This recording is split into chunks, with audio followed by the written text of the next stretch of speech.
บ่อยากเข้าไปในเฟ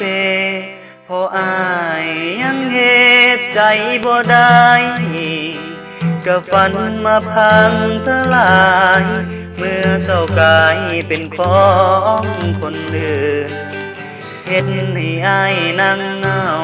ให้อายนั่งเศร้าอยู่ทุกวันคืนต้องทนฝืนให้เจ้ายืนเคียงข้างเขา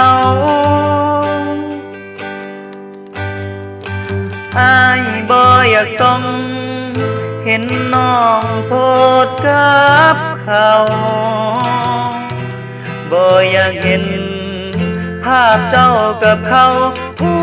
ดกันอยากสิปิดเฟ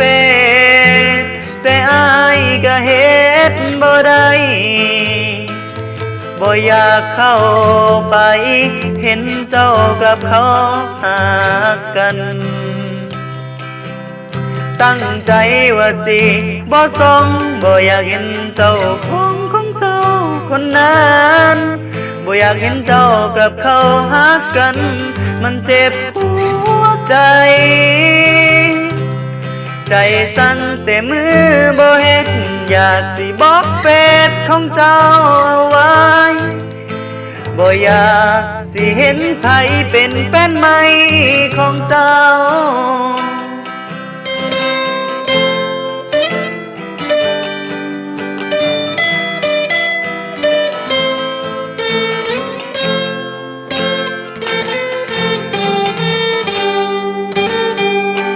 อายบ่อยากส่งเห็นน้องโพสกับเขาบ่อยากเห็นภาพเจ้ากับเขาพูดกันอยากสิปิดเฟซแต่อายก็เฮ็ดบ่ได้บ่อยากเข้าไปเห็นเจ้ากับเขาหากันตั้งใจว่าสิบ่ส่งบ่อยากเห็นเจ้าของเจ้าคนนั้นบ่อยากเห็นเจ้ากับเขาหากันมันเจ็บหัวใจ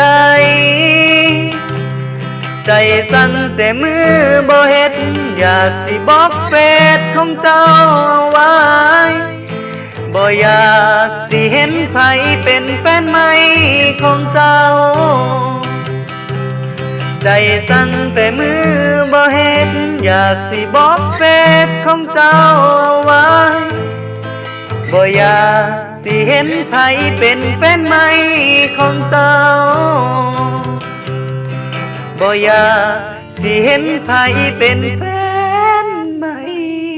ของเจ้า